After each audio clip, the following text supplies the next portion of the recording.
ഈ cosmetic gynaecology എന്ന് പറയുന്ന വേർഡ് നമ്മൾ മലയാളികൾക്ക് അത്ര പരിചയമുള്ള ഒരു വാക്കല്ല. ശരിക്കും കോസ്മെറ്റിക് ഗൈനക്കോളജിയിൽ എന്തൊക്കെ ട്രീറ്റ്മെന്റ്സ് ആണ് അവൈലബിൾ ആയിട്ടുള്ളത്? കോസ്മെറ്റിക് ഗൈനക്കോളജി എന്ന് പറയുന്നത് ഇപ്പോൾ ഒരു അപ്കമിങ് സ്പെഷ്യാലിറ്റിയാണ്. അപ്പോൾ അതുകൊണ്ടിട്ട് തന്നെ മിക്ക ആൾക്കാർക്കും അതിൻ്റെ സാധ്യതകളെ പറ്റിയിട്ട് വളരെ വ്യക്തമായിട്ടുള്ള ധാരണ ഇല്ല. പക്ഷെ എന്നാലും നമുക്ക് ഒത്തിരി എൻക്വയറീസ് വരുന്നുണ്ട്. ഇപ്പം ന്യൂലി മാരീഡ് കപ്പിൾസ് ആണെങ്കിൽ അവർക്ക് പെരിനിയോപ്ലാസ്റ്റി, അതായത് ഇപ്പം വെജൈനൽ ഓപ്പണിംഗ് നമുക്ക് വലുതാക്കണമെങ്കിൽ നമുക്ക് വലുതാക്കി കൊടുക്കാം. ഇപ്പം മൾട്ടിപ്പിൾ ഡെലിവറീസ് കഴിയുമ്പോഴത്തേക്ക് വെജൈനൽ ഓപ്പണിംഗ് കുറച്ചും കൂടെ ലാക്സ് ആകും, കുറച്ചും കൂടെ വലുതാകും. അപ്പം അത് പെൽവിക് ഫ്ലോർ റീകൺസ്ട്രക്ഷൻ കൊണ്ടിട്ട് നമുക്കത് ചെറുതാക്കി കറക്ഷൻ നമുക്ക് ചെയ്തു കൊടുക്കാം. അവിടെ എന്തെങ്കിലും സ്ട്രക്ചറൽ എബ്നോർമാലിറ്റീസോ അങ്ങനെ വല്ലതും ഉണ്ടെങ്കിൽ അത് നമുക്ക് ശരിയാക്കാനായിട്ട് സാധിക്കും.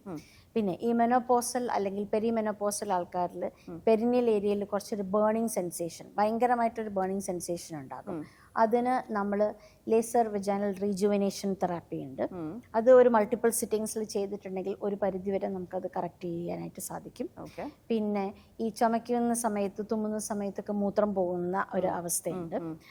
അതിനും ഇപ്പം ലേസർ എഫക്റ്റീവ് ആണ് എന്ന് കണ്ടുപിടിച്ച് വരികയാണ്. ചിലർ ചെയ്യുന്നുണ്ട്, ചിലർ അതിൻ്റെ ആ ഒരു ഇനീഷ്യൽ ഫേസസിലാണ് അത് പോകുന്നത്. അതിന് വേറെയും ട്രീറ്റ്മെന്റ്സുകളുണ്ട്, മെഡിക്കൽ ട്രീറ്റ്മെന്റ്സും ഉണ്ട്, സർജിക്കൽ ട്രീറ്റ്മെന്റ്സും ഉണ്ട്. അപ്പം ഈ ഫെസിലിറ്റീസുകൾ എല്ലാം സിയോറി സ്കിൻ ക്ലിനിക്കിൽ അവൈലബിൾ ആണ്.